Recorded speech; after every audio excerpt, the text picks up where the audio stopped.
Bonjour tout le monde, bienvenue à un nouveau webinaire. Mon nom est Andolphe Jean-Jacques, je suis un père aidant au sein de la SQS. Le thème du jour, ça va être la présentation de Stéphanie Leynes, qui est avec nous aujourd'hui. Donc, c'est une zoothérapeute, puis aussi c'est une père aidante qui est en formation, parce qu'elle compte faire sa formation avec l'AQRP en novembre. Donc, en attendant, je pense que c'était pertinent qu'on fasse les présentations entre elle et les membres pour qu'ils puissent la connaître, euh, puis dans le futur, s'ils veulent, faire des rencontres avec elle. Donc, on va commencer le webinaire. Donc, si je vais commencer par demander, est-ce que tu peux nous dire c'est quoi tes origines, d'où tu viens? Oui, bonjour, je m'appelle Stéphanie, comme Adolphe a dit. Euh, je viens d'avoir 31 ans. Quand j'étais petite, à l'âge de 3 ans, en fait, je suis née ici, mais à l'âge de 3 ans, euh, mes parents et mes deux frères, on est déménagés au Texas, aux États-Unis. Et puis, par la suite, à l'âge, juste avant ma fête de 21 ans, je suis revenue au Québec, puis j'ai habité chez un de mes frères pendant quelques mois. Et puis après ça, j'ai déménagé à Montréal. Donc, tu dirais que tu as vécu la majeure partie de ta vie au Texas. Oui, oui. Ok. Là, ça fait 10 ans que je suis revenue au Québec. Donc, je me considère québécoise et texane, un peu des deux. Ok, ben c'est vraiment cool. Et puis, tu dirais que c'est comment est-ce que tu as vécu les premiers symptômes? Les premiers symptômes sont arrivés environ l'âge de 14 ans, mais c'est après le décès de le plus vieux frère. Euh, j'ai, j'ai pas vécu mes deuils, j'ai eu plusieurs deuils par après. Et je pense que je les ai refoulés. Donc, c'est venu, il y a eu des répercussions au fait que j'ai Mhm. refoulé ces deuils-là et puis c'est revenu affecter ma santé mentale par après. Euh, Donc, tu as eu une mauvaise gestion de tes émotions, tu n'as pas laissé vivre tes deuils. Puis ça a fait en sorte que euh, ça a comme déclenché un peu, mais sinon ça a été des éléments qui ont fait en sorte que tu as développé une psychose. ouais, au début, c'était surtout une dépression. De l'âge de 14 à 18 ans, j'avais tout le temps de la misère, mais j'ai jamais demandé de l'aide. Mhm. Puis, à l'âge de 21 ans, à 18 ans, j'ai entendu une voix, Mhm. une hallucination auditive. Euh, Puis ça l'a arrêté. Puis à l'âge de 21, 20, 22 à peu près, c'est là que j'ai eu la voix qui me parle quotidiennement. J'ai commencé à avoir des délires, perte de concentration, anédonie, tu sais, j'aimais plus qu'est-ce que je faisais. Euh, Puis c'est ça, la première fois que j'ai été hospitalisée, j'avais 22 ans. Euh, J'étais hospitalisée, j'ai vu mon premier psychiatre Mhm. à 22. Donc, entre l'âge de 14, où est-ce que tu as eu tes premiers symptômes, jusqu'à tes 18, est-ce que t'as jamais été diagnostiqué, t'as jamais vu, Non, j'ai pas consulté? demandé d'aide. Donc, tu as vraiment vécu ça avec toute seule. Oui. Donc, Ben, mes parents étaient en deuil aussi, là. ouais. Fait que, Donc, il y avait personne vraiment pour t'aider dans. ben, mes parents m'aidaient, mais j'aurais dû demander comme Mm. de voir un médecin, je pense. Ouais. Puis, avec tout ça, les symptômes que tu as vécu, les hospitalisations, que je pense qu'ils ont été nombreuses quand même. Oui. Mm. euh, quand- euh, C'était quoi ton expérience avec la médication? Euh, j'ai essayé beaucoup de médicaments, même au point que la pharmacienne est même venue me voir pour me dire, regarde, on a essayé beaucoup, puis on ne sait pas qu'est-ce qui fonctionne, on aimerait savoir qu'est-ce que toi tu penses. Mhm. Euh, il y a quelques années, j'ai pris le même médicament que je prends en ce moment, mais ça n'avait pas fonctionné autant. Mhm. Mais maintenant, ça fonctionne parce que j'ai plusieurs trucs en place pour me protéger. Euh, Mes parents sont revenus du Texas. J'ai maintenant un appartement avec soutien communautaire. J'avais un chum jusqu'à récemment. Euh, le travail, tu sais, ça fait 2 mois là, que je travaille à la SQS, puis Mhm. Ça t'aide beaucoup, Oui, ça t'a vraiment, tu dirais que ça t'a ancré dans ton rétablissement. oui, Mais en même temps, je comprends parce que souvent, la médication, c'est pas la, la chose qui va te sauver. C'est sûr que c'est très important de prendre la médication, mais il y a aussi tout ce qui va autour de la médication. Comme Stéphanie a dit, le fait qu'elle avait des liens d'amitié, des liens amoureux, euh, des, des, euh, des travails, des occupations.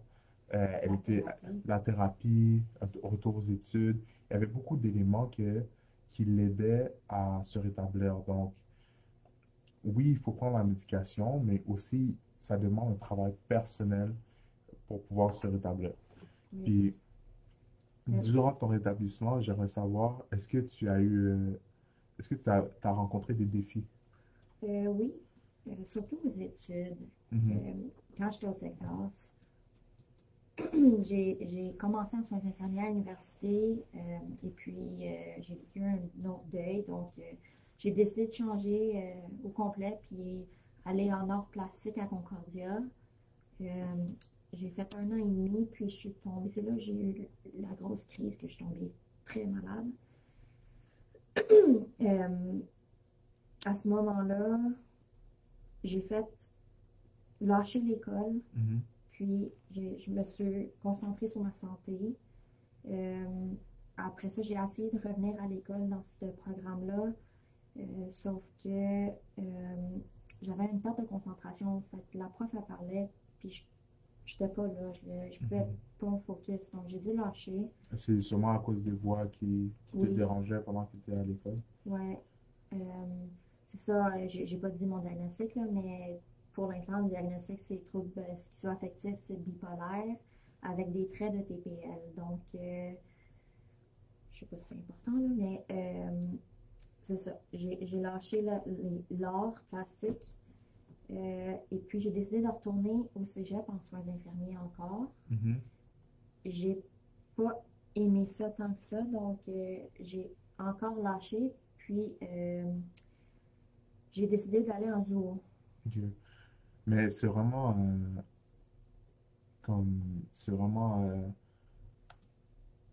impressionnant de voir que malgré que tu as eu des échecs, tu as quand même essayé de poursuivre. T'as pas réussi l'infirmier, mais tu es quand même retourné. Tu as quand même réessayé avec l'art Ouais. plastique. Puis, malgré tous ces échecs-là, tu as quand même essayé de poursuivre la zoothérapie, puis tu l'as même complété. Puis, je trouve que c'est vraiment bien que tu puisses avoir cet accomplissement-là, parce que c'est très facile d'abandonner. Puis, se dire qu'on n'est pas capable à cause que on entend trop de voix, ou c'est difficile de rester concentré à cause ou de rester motivé même. Mhm. Juste parce que moi, je me rappelle dans ma situation quand je vivais beaucoup de symptômes négatifs, c'était difficile pour moi de me lever le matin pour pouvoir euh, soit travailler ou même m'occuper de ma chambre ou m'occuper de Ouais. moi-même. Ça prend énormément d'efforts. Puis le fait que tu aies réessayé puis réessayé pour devenir zoothérapeute, Mais c'est vraiment bien. j'ai été très chanceuse parce que j'ai eu une thérapie individuelle, j'ai eu une thérapie de groupe, Mhm, j'ai fait partie du JAP Ocean, qui est Jeunes Adultes avec Psychose, qui t'entoure avec des ergots, des infirmières, des travailleurs sociaux, des médecins, psychiatres, stagiaires. C'était vraiment entourée. J'ai été mhm. chanceuse de faire partie de ce programme-là qui m'a beaucoup, beaucoup aidée. Donc, on peut vraiment remercier le système de la santé qui a vraiment euh, soutenu Stéphanie. Puis, j'aimerais savoir aussi, c'est quoi qui t'avait amené à la zoothérapie? Oui, ça, c'était une petite histoire. En fait, euh, j'étais hospitalisée justement au JAP au CHUM, à la clinique JAP. Puis, il y avait des chiens qui venaient, ben, un chien qui venait à toutes les semaines, ça changeait des fois, le mercredi à 13 heures. Je me suis attachée à une chienne qui s'appelait Gaïa, une labrador noire. Et puis, Gaïa me donnait une raison d'être là pour la voir. Donc, j'attendais à toutes les semaines, elle me donnait espoir pour l'avoir la Mhm. semaine d'après. Puis, je me suis vraiment attachée à elle. Puis c'est ton attachement à Gaël qui t'a vraiment encouragé à devenir zoothérapie. Oui, en fait, après ça, je me suis dit, regarde, là, je vais redonner qu'est-ce que j'ai reçu. Ça m'a Mhm. beaucoup, beaucoup aidé. Même, j'irais même dire que ça m'a sauvé de voir les animaux, Mhm. de voir les chiens, puis surtout Gaïa. Euh,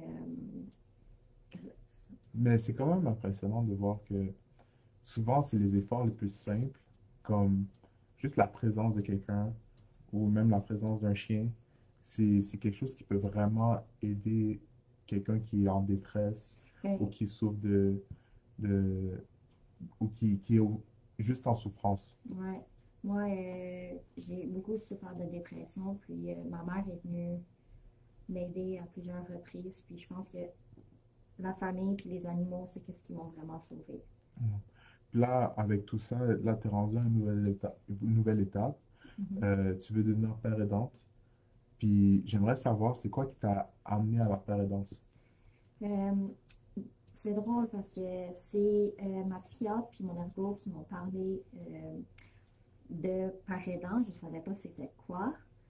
Ils m'ont dit qu'ils pensaient que je serais bonne. Fait qu'ils m'ont dit, on va te faire rencontrer le par aidant de mon hôpital. Donc, je l'ai rencontré et puis j'ai rencontré Andolphe là qui était en stage. Euh, et puis, ils m'ont dit qu'ils pensaient que j'étais une bonne candidate. Mhm. Donc, j'ai décidé d'appliquer à la SQS ici. Puis, Mhm. une entrevue plus tard, on m'a choisi et maintenant je travaille ici. Mais je pense que qui me motive le plus, c'est de pouvoir partager les outils euh, que moi j'ai Acquis. acquis, merci. Euh, et puis, montrer aux gens comment naviguer le système de santé parce que des fois, c'est pas simple de savoir où demander de l'aide, comment, Non, c'est vrai. avec qui. Donc, j'aimerais ça pouvoir partager, aider pour que les autres aillent mieux. Puis, tu sais, j'ai toujours voulu être dans la relation d'aide depuis que je suis toute petite. Mhm. Puis, je pense que je vais pouvoir, en espérant que je puisse aider des gens.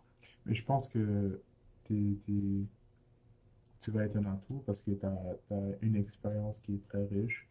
Euh, je pense que t'as- tu peux apporter beaucoup de bien à la SQS. Puis je me rappelle quand moi je faisais mon stage à Albert Prévost, je t'avais rencontré avec le président de l'équipe PEP dans le temps. Et puis, quand je suis sorti de cette rencontre-là, tout ce que j'ai entendu de toi, c'était des bons commentaires. Puis tout le monde disait que tu étais rendu là. Et puis, c'est pour ça que quand j'ai su que tu avais postulé pour ici, j'ai vraiment encouragé tout le monde Mhm. à te donner une chance parce que je Merci. pense que tu étais à ta place. Donc,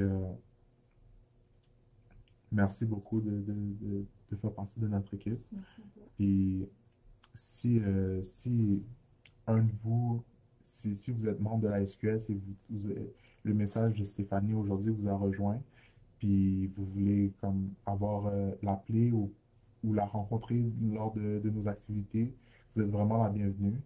Donc, je vais passer aux annonces pour la SQS. Si vous voulez continuer à appuyer la SQS dans sa mission, vous pouvez faire un don en allant sur notre site internet au www.schizophrénie.qc.ca dans l'onglet dons. Donc, et puis, si vous avez besoin de parler avec un père aidant euh, pour du soutien, vous avez besoin de parler, euh, vous pouvez nous contacter au 514-251-4125 poste 1 ou sinon sans frais au 1-866-888-2323.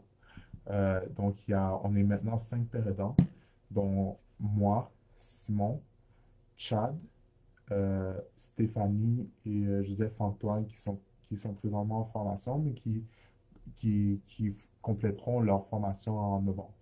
Donc, merci de nous avoir écoutés. On se revoit le mois prochain pour un nouveau webinaire. Puis, je vous souhaite une belle semaine. Merci.